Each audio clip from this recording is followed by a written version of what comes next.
Hello, good morning students. कैसे हैं आप लोग? आई होप अच्छे होंगे। आज हम पढ़ेंगे हिंदी का 13 चैप्टर भिक्षा पात्र। ये स्टोरी है। इसका इंट्रो दे देती हूँ मैं आप लोगों को। इस पार्ट में रविंद्रनाथ ठाकुर ने यह सिद्ध करने का प्रयास किया कि यदि किसी व्यक्ति के मन में दीन दुखियों की सहायता करने का दृढ़ संकल्प हो, अगर किसी भी व्यक्ति को किसी भी गरीब की दीन दुखी की सहायता करने का संकल्प हो, तो वह स्वयं निर्धन होने पर भी उनकी सहायता करने का कोई ना कोई उपाय अवश्य करेगा। 2-3 वर्ष से ठीक तरह से वर्षा न हुई थी और इस बार तो केवल एक बूंद भी न बरसी थी। 2-3 साल हो चुके थे, वर्षा की एक बूंद भी धरती पर नहीं पड़ी और भयंकर सूखा पड़ा था। धरती का कलेजा फट गया था। जब 3 वर्षों से पृथ्वी पर वर्षा की एक बूंद भी नहीं थी, तो धरती का कलेजा फट गया और उसमें जगह जगह दरारें पड़ गई थी। पेड़ पौधे सूख गए थे, पशु पक्षी प्यास से व्याकुल थे, पक्षियों का कलरव भी कम सुनाई पड़ता था। न जाने भूखे प्यासे कहाँ दुबके बैठे थे। नगर में अकाल पड़ा था। जिसके पास थोड़ा बहुत अन्न था, जिसके पास भी थोड़ा बहुत अन्न बचा हुआ था, उसने छिपाकर दुर्दिन के लिए रख दिया था। दुर मतलब बुरे और दिन मतलब दिन, मतलब कि बुरे दिन के लिए उसने बचाकर रख दिया था। प्रजा हाहाकार कर उठी। बात महात्मा बुद्ध के कानों में भी पड़ी। जन जन की परेशानी उनसे देखी न गई। जन जन की परेशानी, सभी लोगों की परेशानी वो देख नहीं पा रहे थे। उन्होंने अपने शिष्यों को इकट्ठा किया और नगर के धनी भक्तजनों को बुला भेजा। उन्होंने अपने शिष्यों को इकट्ठा किया और नगर के धनी भक्तजनों को बुलावा भेजा। जो भी धनी थे, जिनके पास बहुत पैसे थे, उन्हें बुलावा भेजा और विनम्र स्वर में बुद्ध ने प्रश्न किया। बहुत ही पोलाइटली, बहुत ही अच्छे से उनसे पूछा, प्रश्न किया कि प्रियजनों बोलो, भूखी प्रजा को अन्न देने के लिए तुम में से कौन कौन तैयार है? कि जो हमारी प्रजा भूखी है, उसको अन्न देने के लिए आप लोगों में से कौन कौन तैयार है? महात्मा बुद्ध के वचन सुन रत्नाकर सेठ का माथा लज्जा से झुक गया। उनके ये प्रश्न सुनते ही उस सेठ का जो माथा है, वो लज्जा से, शर्म से झुक गया। वह हाथ जोड़कर बोला, भगवान, इतने बड़े नगर के हर प्राणी को अनाज पहुंचाना मेरे वश की बात नहीं है। इतना बड़ा नगर है और सभी को अनाज पहुंचाना है, और यह मेरे वश की बात नहीं है। उसने लज्जा से, उसका सर झुक गया। तथागत ने तथागत ने अपनी दृष्टि घुमाई। बुद्ध की नजरें सेनापति जयसेन पर पड़ी।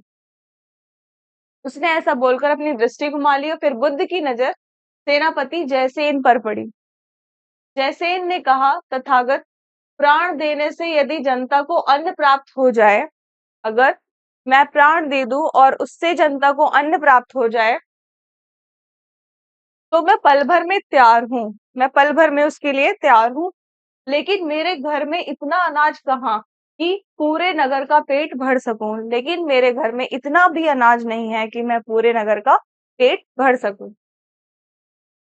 तभी धनी धर्मपाल भी बोल उठा, भगवान, मैं तो पहले ही भाग्य का मारा हूँ। वर्षा न होने से मेरे सब खेत सूख गए हैं। तो धनी धर्मपाल ने बोला कि भगवान, मैं तो पहले से ही भाग्य का मारा हूँ।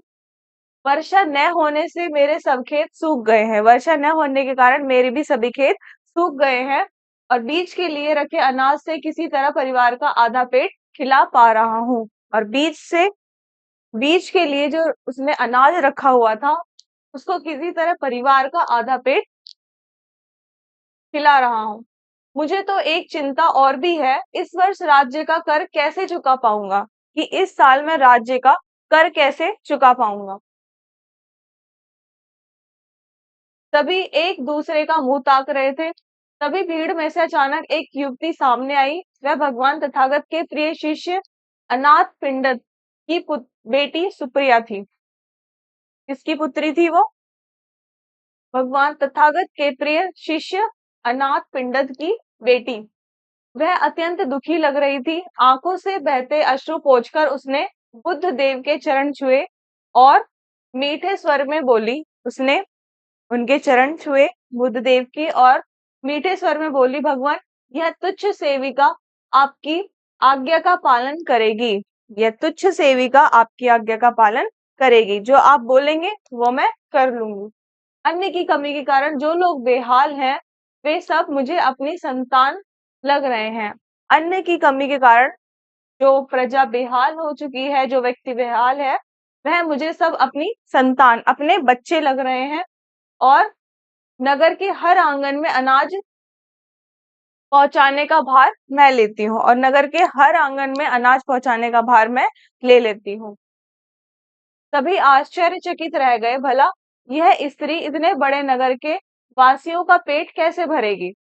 कुछ तो मुंह छिपाकर हंसने लगे कि ये कैसे भर पाएगी इन सबका पेट, इतना बड़ा नगर है।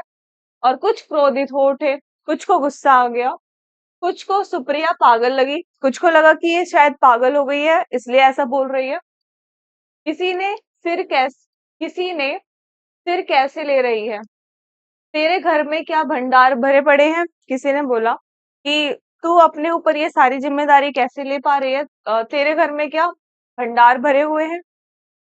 सुप्रिया सबके सामने सिर झुकाकर बोली, मेरे पास और कुछ नहीं, केवल भिक्षा पात्र के रूप में यह कटोरा है। भिक्षा पात्र के रूप में मेरे पास एक कटोरा है और कुछ नहीं। मैं सबसे निर्धन हूँ, मैं सबसे ही निर्धन हूँ, सबसे गरीब हूँ, इसलिए मुझे मांगने में कोई लज्जा नहीं है, इसलिए मुझे मांगने में लज्जा कोई शर्म नहीं है। हे प्रियजनों, आपकी दया के बल पर ही भगवान बुद्ध की आज्ञा पूरी होगी। उसने बोला कि हे प्रियजनों, आपकी दया, अगर आप लोग दया करेंगे उसी के बल पर ही भगवान बुद्ध की आज्ञा पूरी होगी। जो भगवान बुद्ध ने आज्ञा दी है उसका वो पूरी हो पाएगी। मेरी शक्ति से नहीं, मेरी शक्ति से नहीं, इसमें आप लोगों की भी शक्ति लगेगी। मेरा भंडार तो आप सबके घर में भरा पड़ा है। मेरे लिए जो भंडार है वो आप सबके घर में भरा पड़ा है। आपकी दया होगी तो मेरा भिक्षा पात्र सदा भरा रहेगा। तो जो मेरे पास एक भिक्षा के मांगने के लिए जो एक कटोरा है वो हमेशा भरा रहेगा, अगर आप लोगों की मुझ पर दया होगी तो। मैं बार बार आपके द्वार आऊंगी, मैं बार बार आप लोगों के द्वार पर आऊंगी।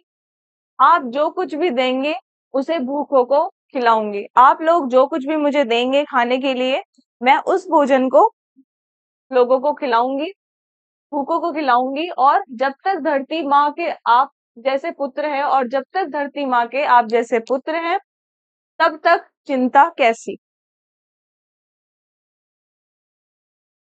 महात्मा बुद्ध ने मधुर मुस्कान के साथ अपना वर्द हस्त, यानी कि हस्त मतलब होता है हाथ, और वर्द मतलब वरदान यानी कि आशीर्वाद देने वाला हाथ।